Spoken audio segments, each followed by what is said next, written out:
Hello and welcome back to another session of the Young Saints Virtual Conference. Today I have the opportunity to sit down through the powers of the internet with a fellow board member of Leading Saints, and that's Dan Duckworth. How are you, Dan? I am doing great. Unfortunately, I'm not sitting down. I'm standing up. I hope that's okay, Hey, that we're not standing sitting up, down together. standing desks are the new thing, or it's a very modern approach to this presentation. So very cool. And a lot of people don't realize, they hear my voice or see my face a lot, but there's a lot of people working behind the scenes like yourself and the many other members of our board of directors who are propelling us forward in this mission. And that's how we're able to do these cool conferences and create this awesome content. So it's important that people are familiar with you, Dan. So, and your voice has been consistent on the podcast and a fan favorite for sure. So, you ready to jump in? I am, except you put me in the board mindset by bringing that up. And I feel like I just want to say, if you're a listener to this and you feel like you have something to contribute to Leading Saints in terms of a board level contribution, what I mean by that is an advisory capacity, a governance capacity, a contributions capacity. I just always want to be putting that plug out there that we don't know you're out there. So if you're out there and you feel like you really resonate with the mission and have something to contribute, can help us go to the next level, I hope you will reach out to us. Probably the best way to do that is first through Kurt at leadingsaints.org. And then we can start to have conversations about whether there's a good fit for you, because our organization, Leading Saints, we are so dependent upon a great board of directors who contributes their time and their energy to building this. And we're always looking for others who resonate with the mission to come forward. Love it. Love it. I'm glad you said all that. Now you are typically, you've had a lot of experience in, I don't know if you call it leadership development, or you've coached and done a lot of presentations around leadership in the context of, large corporations or executive teams and whatnot. And it's not always in the context of youth, but when you found out we were doing this conference, you were excited about it, right? Yeah. So when I heard you were doing this, I literally said, I have to be part of this, because I have a lot of thoughts that I want to share with people who work in this space. And we need to be clear. I am not a youth development expert, but I am an expert on leadership and on leadership development. And a lot of the things I'm going to be sharing today are just my personal insights that I've had over the years, as I have 4 kids right now who are currently, teenagers or in the children and youth program. I've been in, stake young men's presidencies and multiple young men's presidencies. I'm currently a Sunday school teacher to the 16, 17, and 18-year-olds. I've been part of youth conferences, many youth conferences and treks and all those things, right? So as I've developed expertise in leadership and leadership development, I am consistently struck by 2 things. Number one, we need change in how we go about youth development in the church. And we're going to talk a little bit about what the church has done, the church, meaning the institutional church, has done to enable change. We're also going to talk about why there's still more that needs to be done by the church, meaning the lay church, the people, the actual members of the church. So there's a leadership component to really achieving what we need to achieve with our youth development programs. And then in addition to that, I think almost all day long, every day long, about leadership development. How do you grow leaders? How do they become transformational leaders? And that comes into play in this conversation in one obvious way, but maybe one not so obvious way. And the obvious way is that youth becoming is actually the same exact formula as an adult becoming a leader. So a youth becoming what they can become, right? But then the not so obvious way is that the youth workers who are engaged in doing youth work, they have to be on a journey of becoming a youth mentor. And so we'll talk a little bit about today what I mean by that. But just to start out, I'm going to hit those 2 words right from the beginning. What is a youth worker versus what is a youth mentor?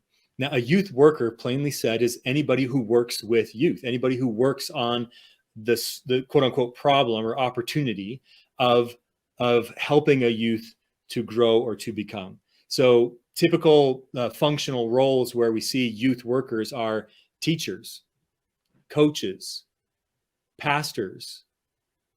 Okay, these are roles. And when I say pastor, I mean what outside of our church would be called a youth pastor or an assistant pastor in a youth ministry.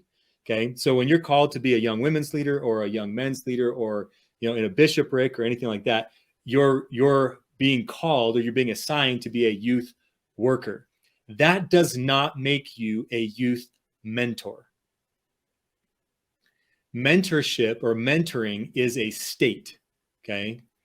And let me just draw this out for you a little bit. And Kurt, I hope this is conversational. I have a very high level agenda with just a million thoughts to share. So as you have thoughts or questions, I hope you're jumping in, because whatever questions you have, probably a lot of the audience has too. Yeah, I'll be ready here. Okay. So I want to draw this point about what I mean by by mentorship being a state. Okay. What I mean by that is, or to help you illustrate that, I often tell leaders, you are not leading unless someone is following. You are not leading unless someone is following. So you can call yourself a leader, but you are only ever a leader in the moment that someone is following you. Then you are a leader. Now, certain individuals develop a persona and a character, which we're going to talk about, in which people tend to default to following them. In other words, they trust them so explicitly that they say, I will follow you without a lot of evidence or reason or rationale or logic. Okay. So then we might call that person a leader. Now that's a little bit more maybe nuanced way to talk about a common phrase in the leadership world, which is leadership is not a position. Leadership is not a title. Leadership is not authority, right? Leadership is getting people to do things they would not otherwise do, so that we can accomplish things that we could not otherwise accomplish. So from that standpoint, leadership and mentorship are synonymous, because mentoring is also getting somebody to do something that they would not otherwise do. In other words, helping them to grow in a way that they would not otherwise grow without your intervention. So if you are intervening in their natural growth and development processes, and if you are having a positive influence on those natural growth and development processes, then you are in a mentorship state. And if you do that consistently, and if it becomes your character such that youth turn to you and rely on you and trust you in that mentorship role, they open themselves up to your mentorship as a rule, then I would call you a mentor, right? Then you are a mentor. So my goal for you in this session is to help you begin to really conceptualize the distinction between being a youth worker and being a youth mentor, and to see what that means on the ground when we start to talk about some particulars. So I'll give a quick sort of high level where this is going, where I think it's going, at least where my slides will say it will go. And then we can take it wherever we want, Kurt. So why do I want to come and talk to you about this right now? It's because I feel so much compassion for those who are assigned to be youth workers, but who do not yet have the mindset of being youth mentors, because they are trying and striving for righteous and noble outcomes, meaning the youth development, but they aren't equipped to really engage in a way that would have that positive influence that they want to have. And so they're very busy and they're very earnest. They're very applied in the work that they do with the youth, but they're not getting the results that they want. In other words, the experience itself is grinding. It doesn't feel good. It's not energizing. It's not pulling the best out of me. And the results the outcomes might not be what we want in terms of the youth becoming their full potential. And so there tends to be a sense of frustration, a sense of guilt. Okay. And I call the two fruits of the typical youth program are teen checkout and adult burnout. Okay. That's not what every youth program is like. It's certainly at the beginning, you usually start very hopeful, right? But the more that you engage with people who are called to be or assigned to be youth workers, the normal result is youth checkout and adult burnout. And that's just frustrating. And so I hope the things that we talk today will give you something to think about. Really, it's about changing the way you think about your opportunity to help these youth. Because a lot of the things that I see people worried about or focusing on, or the levers that they're trying to pull in order to make this happen, make these outcomes happen, they're quote unquote the wrong levers. And so they're doing one thing, hoping for a certain outcome, but it's not tied to the outcome that they want. So today we're going to get a chance to maybe talk about what some of those other levers might be. And maybe that will lower the sense of frustration or the sense of angst about, I've got to do this a certain way, because the truth is there's probably, you're probably putting too much burden on yourself.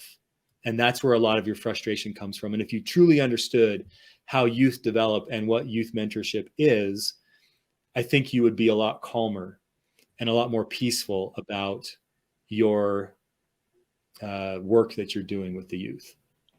Yeah, Dan, one thought I appreciate you unpacking that, because there can be a huge burden that a youth leader puts on themselves, because they're at such an impressionable age, and it's sort of make or break. At least it feels that way for a lot of youth. It's like, if this youth experience in the church does not go well, then who knows what the rest of their life looks like. And it's sort of on me to make sure that this goes well. But to just say like, well, maybe this hyper focus, super effort it may feel like the right way because it requires a lot of energy and focus, but maybe there is a better way, right? Yeah, this kind of relates to the whole Christian dialogue around faith, works versus faith, and what does that mean in the context of being assigned or asked to do something, right? So I do think in our church we tend to have this sense of like, we're going to grit our teeth and we're going to muscle our way through it. We're going to make this happen. And when it comes to youth development or leadership development or any form of character development, which is what we're going to talk about, because those are both forms of character development. When it comes to those, there's very little you can do to force something to happen. These are natural processes. And the best you can do is to understand those processes and to nurture those processes. But they're going to be what they're going to be. And so it's very similar discussion on parenting or anything related to that. But there is a sense of control that we want and that we desire in working with youth or working with employees. And the truth is, letting go of that control and that need to be in control of this process is foundational, it's fundamental, it's primary, it has to be done. Learning how to let go of that control. All right, so Kurt, along these lines, unless you had something else you want to say, I'll keep us moving forward. Yeah, keep going. That's great. So along these lines, I think it's important that we clarify that when we talk about the children and youth program, what we're really talking about, and I'm going in my slides, they're very high level. I will have one very in-depth slide for those who are listening if it's on the podcast or if you're doing by audio. Most of these slides are just pictures, but there's one slide that you'll want to see.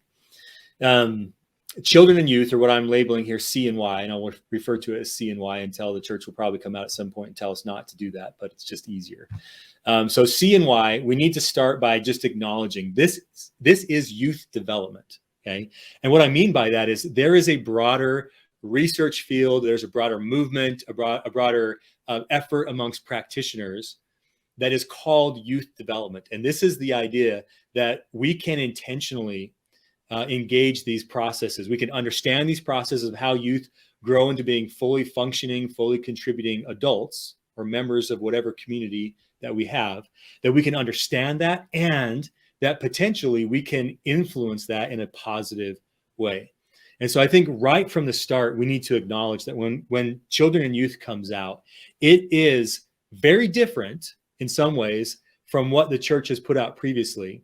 And it very closely acknowledges or mimics or relies on or brings in or just happens to mirror the language of the youth development field. Okay. Now, again, I am not a youth development field expert, but I'm going to give you just a little insight into how, I'm probably a lot more expert in it than most of those who are called to do youth work in the church. And here's the nature of how I got into this.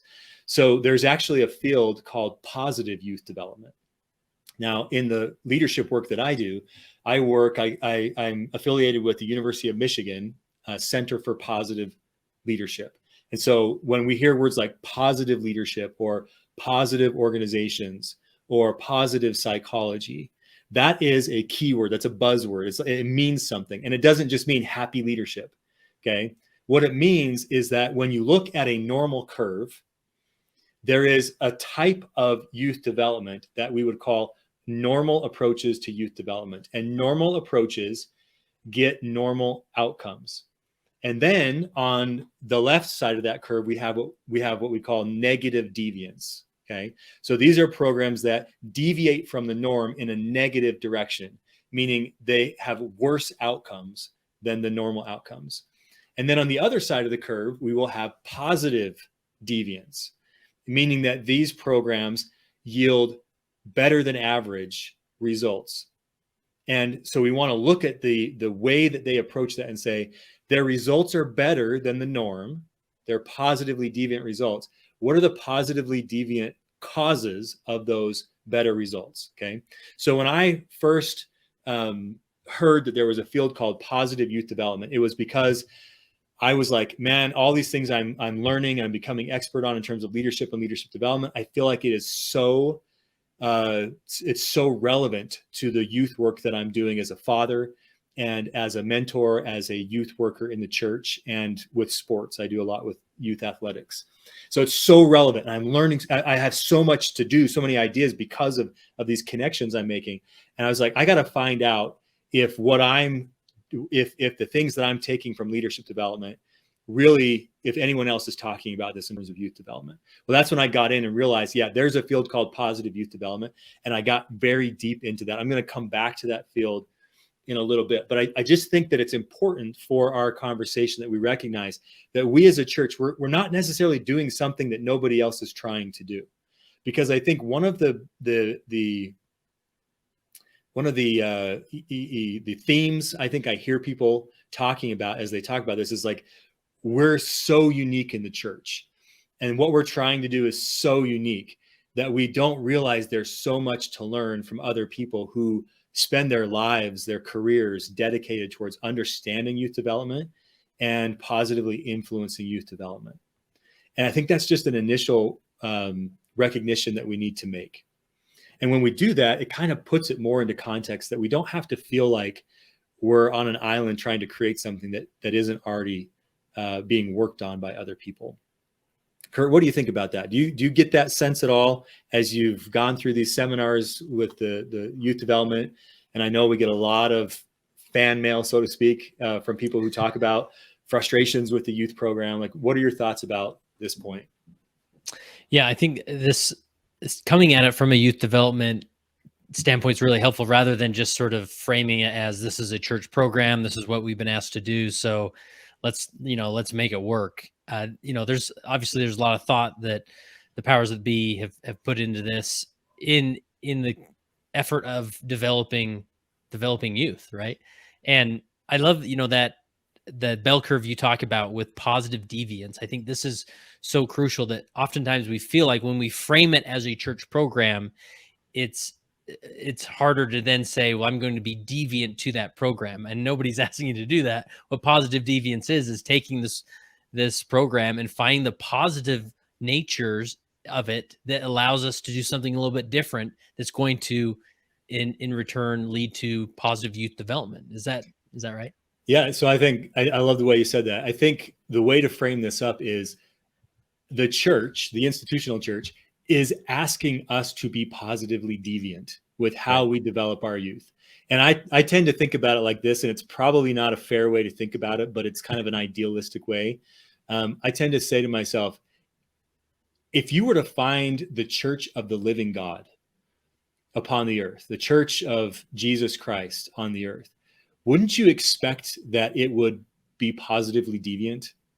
Wouldn't you expect that its communities, its societies, its classes, its families, its youth programs would not be normal, that they would excel, right? Yeah.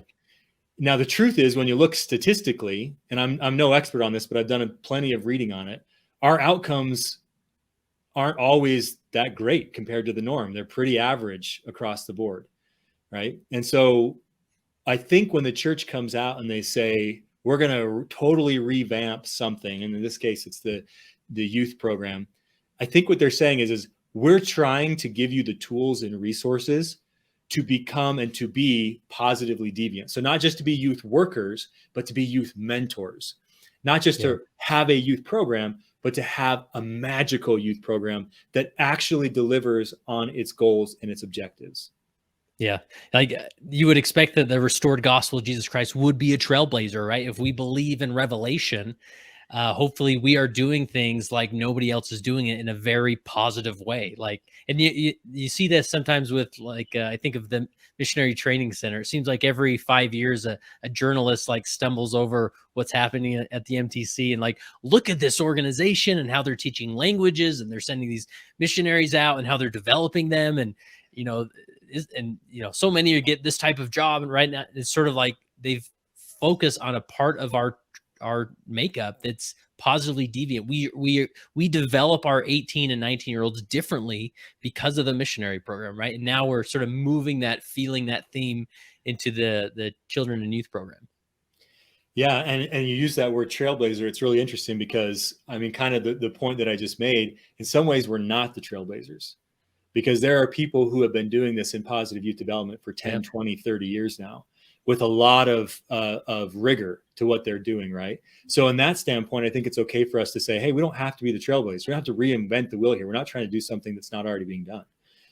But there are certain things about our opportunity here that need trailblazing. We need people to step up and say, how are we specifically going to do this, right? And let me just give you a very quick example. So the concept, everyone's familiar with the diagram, the goals diagram with the spiritual, social, physical, and intellectual, right? They get the 4 right.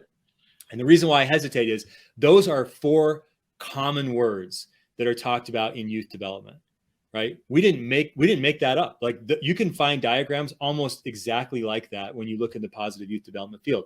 Now, the reason why I hesitate is because so these words are different in our context because, that's what the church has decided we really want to focus on. And that's great. But that just helps us recognize like there's a broader concept here. And then positive deviance is really us trying to say, how do we do this really well in our very unique environment?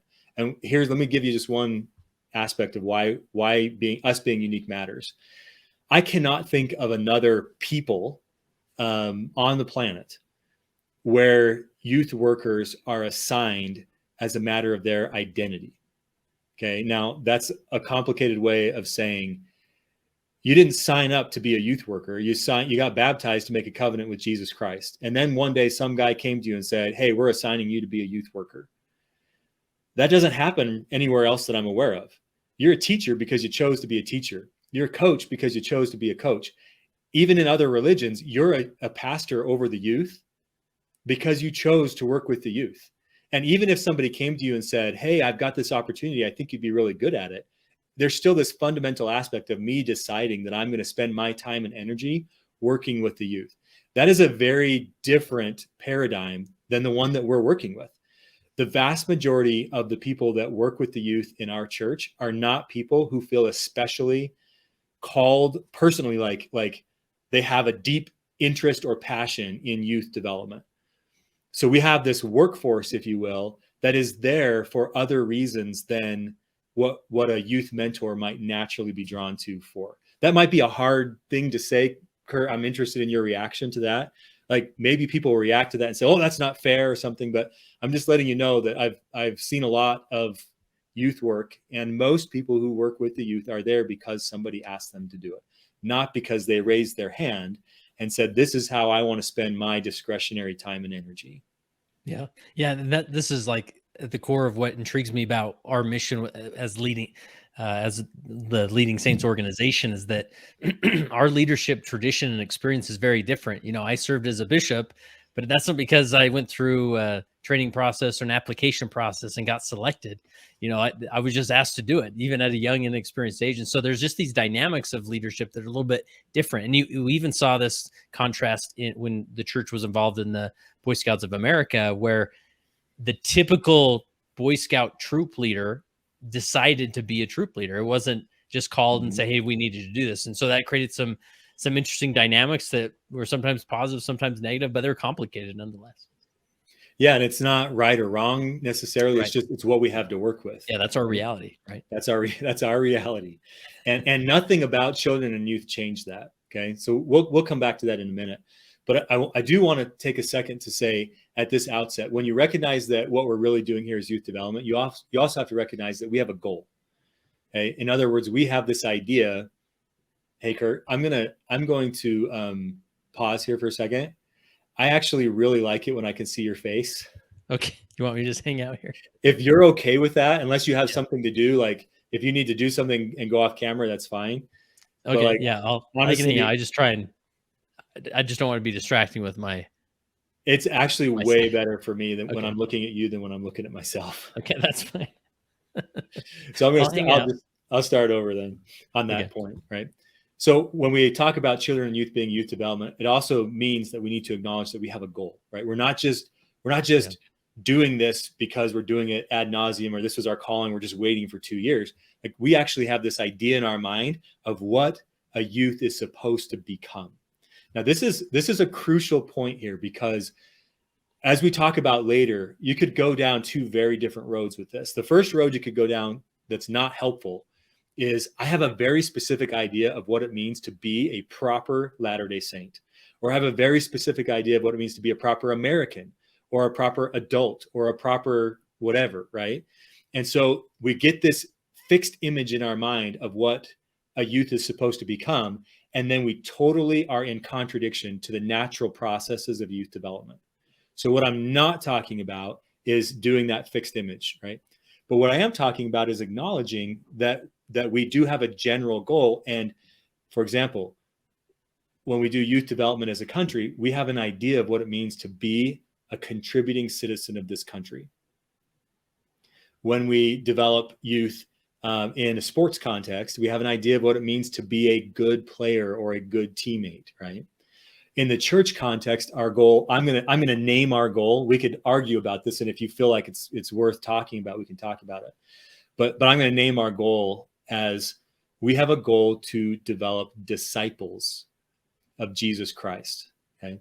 Now, the practical, immediate translation of that is, we have a goal of having productive, effective missionaries. We have a goal of having productive, effective parents and family people, spouses, right? We also have a goal of developing productive and effective leaders in the church. So when I say disciple, I mean something very specific. I mean people who show up for Christ, people who contribute to the kingdom. So this is a different idea of discipleship. It's not the idea that, hey, we just want people who believe in Jesus. It's not even just the idea that, hey, we just want people who will stay on the covenant path, which is critical. But when it comes to youth development, we're also ideally looking for people who will come do the work, who will roll up their sleeves, who will stay in the fight, who will help other people on their covenant journey. We're looking for leaders and for contributors. Is that fair to say? Yeah. And that's, some of those things can seem like obvious, like, well, of course we want that, but very often we get distracted from that by just, well, this is what we always do. Maybe it's tradition, or, there's always these competing focuses that sometimes take us off that one effort of creating disciples of Jesus Christ. Even you mentioned the covenant path, which again is crucial, but if the only focus is this covenant path, we sometimes can miss Jesus in that covenant path, right? That we're trying to lead people to. Right. And if you look, like, one of these days I will do this research study, I think. If you look at the Bible, if you look at Jesus's teachings, I'm willing to bet that at least half of them have more to do with your character than they do with your testimony. Okay. So I'm going to come back to that in a minute. First, I need to develop this idea of what is character and why are we going to talk about character here. Okay. So we've already established that CNY is youth development. Now let's say that youth development is fundamentally character development. Now back to my experience in leadership development. In my industry, most people, remember that normal curve, most leadership gurus, mentors, professors, coaches, whatever, if you were to look at how they approach leadership development, they have a fundamental belief about what leadership is and how leadership develops. And they believe that leadership is a reflection primarily of your knowledge or your skills. And if you believe that leadership is a reflection of your knowledge or skills, then you spend your time and your energy trying to transfer knowledge and to develop skills. Now, in my personal experience, before I got into leadership development, I understood that I knew very little and I had very few skills. And yet I had exercised a tremendous amount of leadership in terms of making change happen and developing and creating through teams and organizations.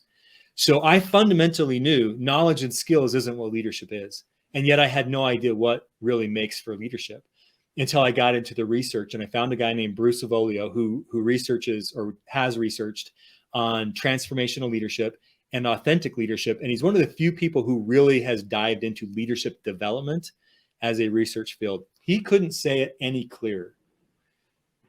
Leadership performance is primarily a reflection of your character. Leadership performance is primarily a reflection of your character. So great. Thanks, Bruce. Thanks for handing me that nugget of wisdom. But I don't have a clue what you mean by character. And I don't have a clue what I can do to change somebody's character as it develops. So that was the next iteration of my learning of how do you get into that, right? Well, at the same time, I'm a young men's president. I'm going to youth conferences. I'm raising my own kids. And I'm starting to recognize youth development isn't about knowledge or skills. That we have a fundamentally flawed approach in America, at least as I've experienced it, but probably throughout the world, in which we think if we just gave our kids more knowledge and we just taught them more skills, that then they would become the fully contributing adults that we want them to be. And that's just not the case. There's something else there that matters infinitely more than that. And that's your character. Okay. So now the question is, what is character? Well, character is how you show up when you're not thinking about it. In other words, you have this idea in your head about who you are, about who the other people in the situation are, and about the way the world works, the way your world works. And most of what you do is reactionary based off of that model in your head. You don't think about it when someone stomps on your toe. You don't think about how am I going to react. You just have certain beliefs about yourself, about them, about the way the world works. And then you either scream or you cry or you punch them in the nose. And that's all based off of that model in your head. Okay. Well, it's that model when you're talking about leadership, it's that model that needs to change. When you're talking about youth development and then becoming disciples of Jesus Christ, it's that model that's in development. That is the key. That is the focus. That is the only thing that matters in the development of a disciple is what model are they creating in their head? What beliefs are they developing? Defining beliefs about themselves, about other people, and about the way the world works. That's what really matters. Yeah.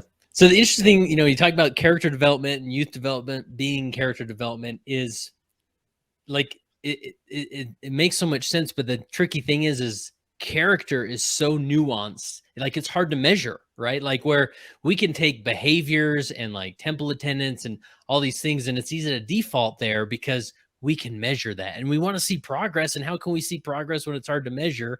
And but we have to recalibrate to the world of character development, because if we get that down, I mean, that's going to serve the youth and every individual more than anything that's we can measure with a specific gauge.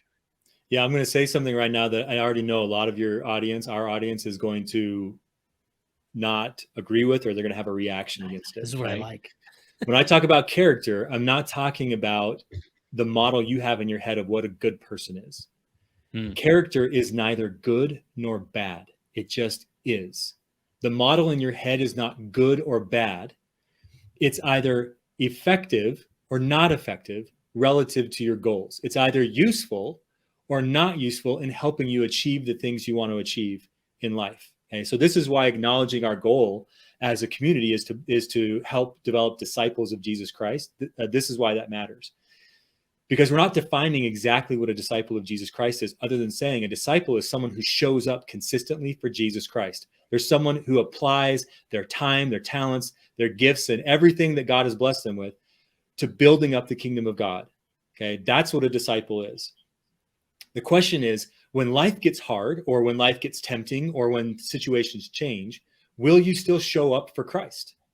So the individual has their own goals, and their character is either helpful or not helpful to them reaching their own goals. But as a community, we have to ask ourselves, what is the character in our people that helps us achieve our goals as a people? Okay. And that's where you start to look at what Jesus is talking about. I mean, yes, blessed are the meek because they shall inherit the earth. I mean, there's like this, there is this sense of like, you just become like Christ just for the sake of becoming like Christ. But let's look at it more practically. Christ was a builder of the kingdom, and he's asking for builders. He's asking for laborers. And he's saying not all the fruit, not all the harvest that comes in turns around and is a co-laborer with Christ. A lot of the people who come into the kingdom, who get on the covenant path, man, they're just trying to stay on the covenant path. And the truth is, they really don't have a lot to give to other people, given their circumstances or whatever. But also, a lot of the times, it's character. Do you have the character of someone who shows up for Christ as Christ would in this situation? Okay. Now I'm going to disambiguate an important concept, because this is another like unique thing about what we face and deal with as youth workers in the Church of Jesus Christ of Latter-day Saints. And that is the idea that becoming a disciple isn't just about your character. It's also about your testimony. Okay. So we now have two concepts related. Your character is how you show up. Your testimony determines why you would show up for Christ.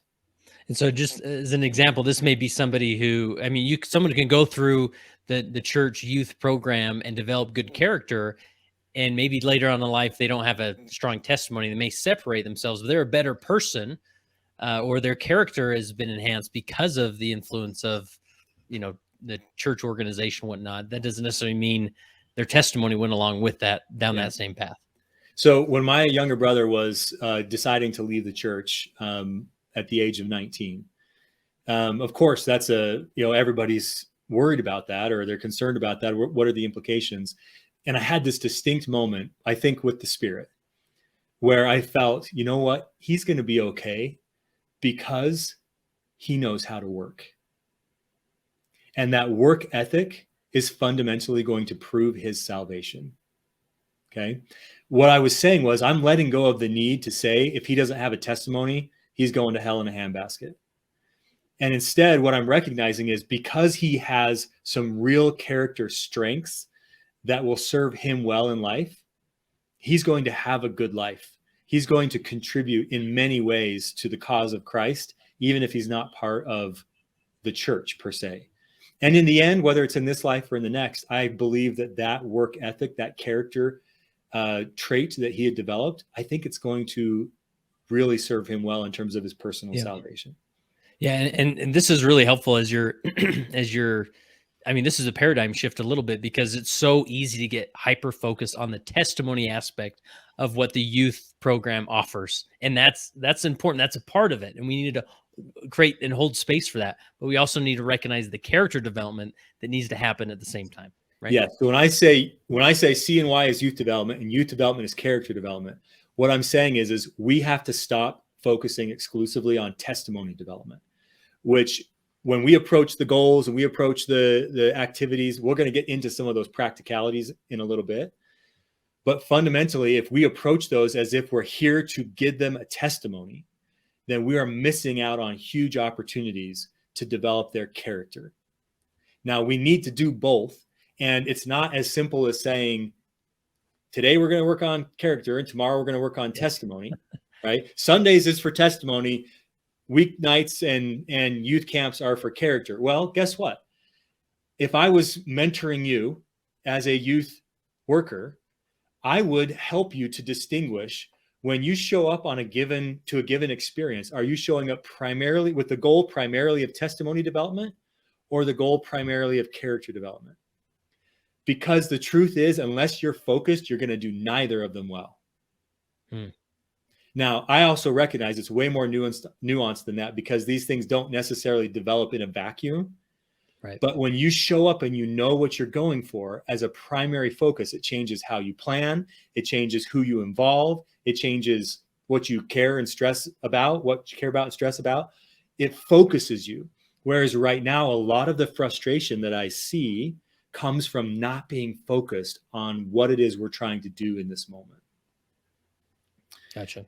Now, a couple of just quick examples I think might be helpful, because the scriptures are replete with examples of character versus testimony. Jonah is a prophet. We sing that in primary. That's right. Jonah must have had a testimony. He must have had experiences with the living God that gave him enough faith that God could give him an assignment, could give him a calling. Okay. I think he was pretty good in the testimony department. Did he need any witness that God was real? I don't think so. He's having conversations with him. Okay. He had terrible character. How do you show up when you're not thinking about it? When God asked Jonah to go help his enemies, Jonah's character said, I would rather run away. That's the character he had developed. The beliefs that he had built in his own head about himself and about the others and about even the possibilities of repentance and forgiveness. That wasn't about testimony. That was about his character and his beliefs. And he said, I would rather run away. Now that in itself shows you the character of Jonah. It's not about testimony. He character-wise thought he could run away from God, right? Anyway, I won't go into more detail with that story. Look at Peter. Peter had a solid testimony. Thou art the Son of God, right? And flesh and blood have not told you this. That has been God who has told you this. By the way, I didn't define testimony. Okay. How you get a testimony is through direct experiences with God. Testimony is a witness of something. You cannot testify of something unless you are a witness of it. And you are either a firsthand witness, meaning like the original 12, you saw, you felt, you heard, right? Or you are a witness of an experience with the Holy Ghost. And so when we stand up and say, I have a testimony, what we're either saying is I've seen God personally, and I know that he lives because I saw him last night. Or we're saying, I had this experience with something that I think is the Holy Spirit of God. And it was so real to me that I can stand up here and say, I know that God lives because that was so real. So we're actually not testifying directly that God lives. We're testifying of an experience that I had, and I'm extrapolating from that God lives, or whatever the nature of our testimony is, right? So yes, we need our kids to have that direct experience with God. And there should be a ton of energy and effort poured into how do we help? This isn't knowledge. This isn't skills. You cannot pour a testimony into someone's head. The only way to get it is for them to have direct experiences with God. Peter had that. He spent 3 years with the living Christ. He was on the Mount of Transfiguration. He was at the Last Supper. And Christ looks into his eyes and says, you have weak character.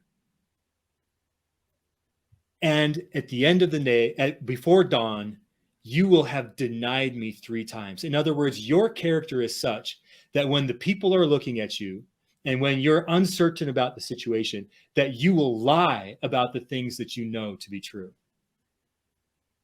That's your character, Peter. It's not your testimony, it's your character. And yet, Christ calls him not because of who he is character-wise, but because of who he can become character-wise. Yeah. And my mind goes to the, feed my sheep, discussion that him and the Savior had. That was a discussion about character, not necessarily like, hey, Peter, I thought you believed in me. What's the problem? I thought you had a testimony in me. Christ didn't take it there. He said, like, you're still missing it, right? And then you look at the man that Peter was in the book of Acts and beyond, like, that's a different character of a man there. Different character. Did he know any more 30 years later that Jesus was the Christ? I don't think so. He probably knew at most when he was with him, when Christ had descended from, or, had come amongst them and was ascending into heaven, right? Probably doesn't get any better than that. Yeah. But what got better was his character. Yeah. So help me connect this back to your overarching theme here as far as mentorship and whatnot. Like, I think these are helpful principles and concepts to consider, but how does this help us become a better mentor? Because if you don't understand this, then you can't be a youth mentor. Okay. If you don't understand what character is and that's your goal. So big goal is disciple of Jesus Christ, but sub goal is to develop the character of Christ, to develop the character of a disciple of Jesus Christ, and to disambiguate that sometimes it's testimony, but that's not enough. Why do we have missionaries that go out and they have wonderful testimonies, but they come home? Sometimes it's because of past transgressions or whatever. I'm going to ask you this, Kurt. This is an aside. Do you know what percentage of missionaries come home early? This is not a quiz. This is not a quiz. This is me wondering if you have heard this because you're in so many conversations. I don't. I've heard it's like, well, I think I've heard 1 in 4 don't participate in the church later on in life. I don't know. I haven't confirmed these, but these are just things I've heard. I was just curious. Jana Reese, who writes for the Salt Lake Tribune, there's an article that she put out in 2018 in which I think she actually conducted the research study, if I remember right, or she was at least intimately involved with it. She goes as high as to say 33% of missionaries come home early. That statistic blew my mind out of the water. I had heard through the grapevine that it was 20% that come home early. You know how that goes. The visiting authority came and he said something, and then someone said something, and I think you actually wrote a newsletter about that recently. So I had always kind of had this idea in the back of my head, which 20% is astounding, right? That were 1 in 5. She says it's 1 in 3, if I read the study right. And I've asked around lots of people. My parents just got off being mission presidents and stuff. I've heard some people say absolutely. I've heard other people say we sent 2 missionaries home in 3 years.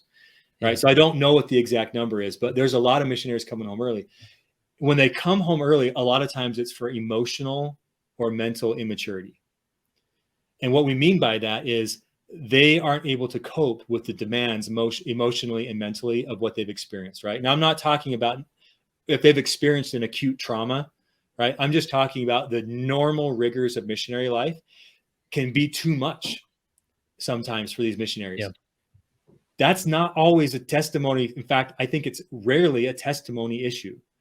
And yet, what's our answer to that? Oh, they must not have known the church was true. Oh, they must not have prayed like Joseph Smith and got their answer, right? If they had just prayed harder, if they had just paid more attention in seminary, it has nothing to do with that. They went on the mission for the most part because they had that witness that this was the true church of the living Christ. It doesn't change the fact that when they got out there, it smacked them in the face, and then they weren't prepared from a character perspective to deal with that, right? And I appreciate connecting to that mentorship concept as you unpack this and talk this through. It's like when I think of the good mentors in my life, there was so much more of a caricature component. You are a caricature drawer artist. I know that's why that word's in vernacular. So, but it's so much more focused on character than anything, because, and I don't know if you'd conflate character with identity, but when I'm with a good mentor and I'm working with a good mentor, I feel like this hope and potential of me being a better person, not just me knowing more stuff, and having higher levels of skill. Right? It's a character component when you're working with a really effective mentor. Yes. And that mentor understands not only what character is, but how it develops, which is what we're going to talk about next. So before we leave this idea of scriptural examples, I started to write, and someday I'll write this paper as well, or an article maybe for leading saints. I call it the new heart fallacy. Because when we think about character development, there's a theme in our church that I hear frequently. And that is, if I just pray hard enough, if I just go to the temple enough, if I just pay my tithing, that God will give me a new heart. And so we wish and we hope and we pray for this magic moment. And that is a reference to the story of Saul, King Saul, in the Old Testament where the scriptures say that God gave him a new heart. And I have spent a lot of time with the story of Saul. And if you think that Saul had great character after God gave him a new heart, you got something else coming, because that guy was a bad dude. And he was bad, it says, pretty much a year after he became king. It was already over for that guy because his character was so bad. So we could talk a lot about that. I'm not going to go into the details, but I will just say this. When it says God gave him a new heart, that was a singular experience in which he plugged in to divine power. He felt the source of divine power coursing through him such that he began to prophesy in ways that were inconsistent with his character, such that people started to comment and say, why is Saul prophesying? Because he doesn't have the character of a prophet. But God was telling him, when you plug into my power, great things happen. And unfortunately, Saul could not remember that lesson. He could not plug back into God's power. Now, testimony says, I want to plug back into God's power. Character says, under these specific circumstances, I will stay plugged into God's power no matter what happens. That's character. Love it. So let me take you now to the practicalities of that on the next slide. So how does character develop in the real world? Because God does not defy. I'm not speaking for God, so I'll be careful there. But in my experience, God does not defy the natural and normal processes of how character develops. We are on this earth to prove. Now, we tend to think of that words in terms of the fixed mindset. We're here to prove that we're already celestial material. And every time we make a mistake, we feel damned to hell because it proves to us that maybe we're actually not celestial material. There is a different meaning of the word prove, and it's archaic. We don't use it anymore, but it means essentially, it's not related to the word improve, but in English, it works out well. It means essentially to improve through testing and through trial. It means to go through the test with the idea that you will become better because you went through the test. So how does character develop in the real world? I didn't know this. When I showed up as a leadership teacher, I had no idea. I got through a fluke. I started teaching managers and executives. I had no training in this. So I learned its character. And then I asked, well, how does character develop? Well, I learned that character mostly develops for adults. It mostly develops through crisis. And why is it through crisis? Because crisis is a new experience that jars your mind, your mental map. It throws your mental map into question. And basically, you reach a state where you're failing and you realize what I believe about myself and about the world is no longer useful. It's not helping me reach my goals. And I have to rethink this. That's what we call a jarring experience, or a moment of truth is sometimes what we call that. So you have these experiences, and then you tell yourself a story about those experiences, but mostly about what those experiences mean about you. Your narrative. You create a narrative, and your narrative goes something like this. Well, that proves that I'm the kind of person that blank.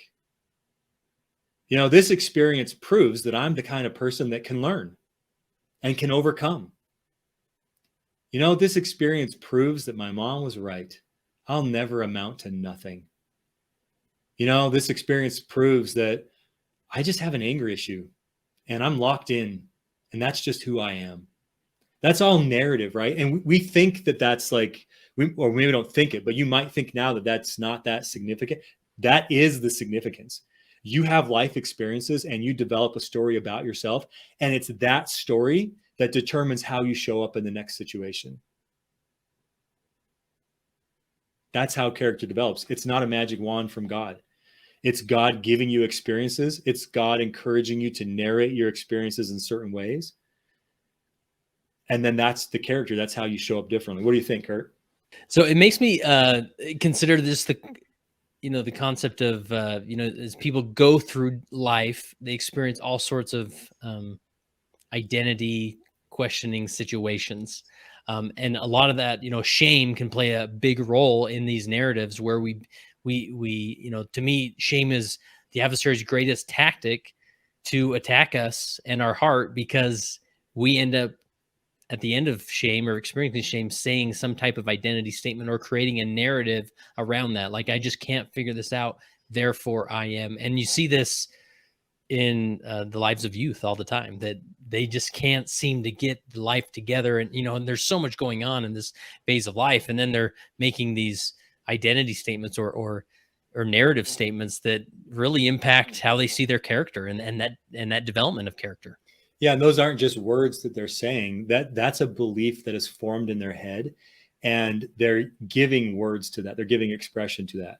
But it's the belief that lingers, right? So when they get into a situation that's very much like the last situation they were in, they're going to show up by default in a certain way based off of whatever belief they've formed, mostly about themselves, but also about the other people in that situation, and also about just the way people and relationships and communities work in general.